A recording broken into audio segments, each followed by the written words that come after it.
It started with a mirror, a simple rectangular one hanging on the wall, the kind that only reflects what's in front of it, not what's within.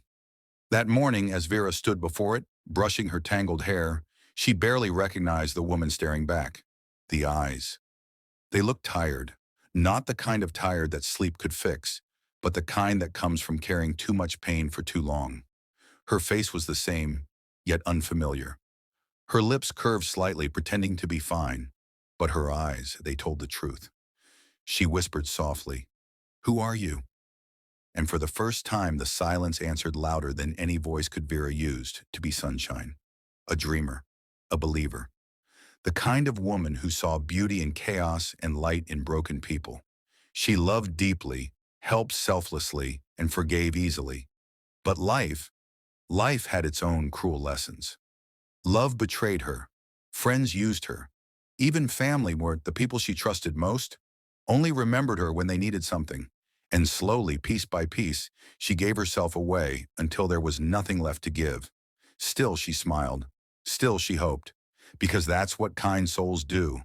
They hope until it hurts. Then came Chike, the man who made her believe that maybe, just maybe, this time would be different. He was gentle with his words, soft with his promises, and patient enough to make her heart forget what pain felt like. He promised forever, and Vera, foolish in love, believed him. But one quiet evening, forever ended. And it ended in the shape of another woman she found out by accident. A message left open, a whisper of truth too loud to ignore. And in that moment, something inside her shattered. Not just because he cheated, but because she had trusted him enough to believe he wouldn't. Vera didn't cry right away. She just stood there, numb, silent, staring at the man she used to love, realizing he had already become a stranger.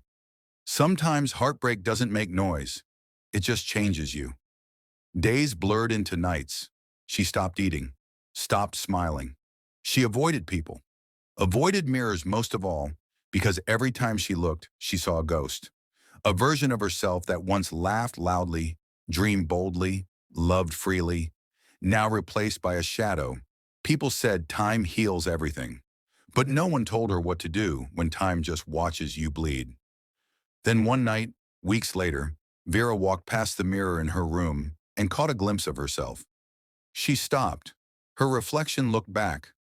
Swollen eyes, cracked lips, weary face. But what scared her wasn't the sadness.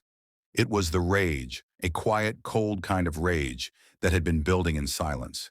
She didn't recognize this version of herself. Hard, guarded, distant. She had become what the world had made her, defensive, distrustful, and dangerous with her silence. And for the first time, she whispered to her reflection, "So this is who I've become." It wasn't a question, it was a realization. Weeks passed, and one morning, sitting at the edge of her bed, Vera felt something inside her shift. She was tired, not of others, but of herself. Tired of replaying memories that hurt. Tired of begging life to make sense. Tired of being the version of herself that pain had created. She took a deep breath and reached for an old notebook, one she hadn't touched in years. The pages were yellowed, filled with dreams and prayers she'd long forgotten. And there, she started writing again. Each night she wrote to the girl she used to be. She apologized for letting others take advantage of her, for staying where she wasn't valued, for forgetting her own worth. Every word was a wound, healing slowly, quietly, truthfully. Healing didn't look beautiful, but it felt real. Vera began taking walks again, evening strolls where she could breathe. She'd sit by the ocean, listening to waves speak the language her heart understood. Calmness after chaos. She deleted numbers she once begged not to lose. She cried, prayed, screamed. But this time, it wasn't for someone to love her. It was for her to finally love herself. And somewhere between her tears and her silence, she realized something powerful. She wasn't broken. She was becoming. Months later, she stood before that same mirror again. But this time, she didn't look away. The woman staring back wasn't the same. Her eyes still held memories of pain, but now they also held power. With trembling lips, she whispered, "I forgive you, Vera, for giving too much, for staying too long, for forgetting yourself. And in that moment, the room went still. It felt like the reflection smiled back, not with her lips, but with peace. It wasn't a perfect image, but it was honest.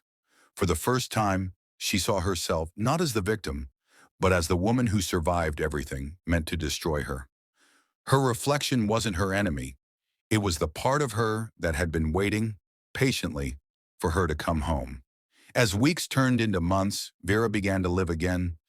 Differently this time, she no longer chased people. She no longer apologized for existing. She learned that solitude wasn't loneliness, and silence could be sacred. She started sharing her journey, writing about healing, strength, and second chances. Her pain became her story became her strength, and her strength became her reflection. One evening, she sat by the window, laptop on her lap, writing her final words for the night. The sunset spilled through the curtains, painting her face in gold. She smiled softly, looked up and whispered, "I finally met myself, and I love her." Because life doesn't always shatter us to destroy us. Sometimes it breaks us open to show us what we were too blind to see. Pain is a mirror. It reflects not who we are, but who we can become if we're brave enough to face it. So when life shows you your reflection, don't run. Look closer. You might just meet the strongest version of yourself. And as Vera closed her eyes that night, peace finally found her. Not because her life was perfect, but because she had made peace with her reflection. She whispered one last time, "I am not who I used to be, but I am proud of who I'm becoming." This isn't a story of pain, it's the story of rebirth.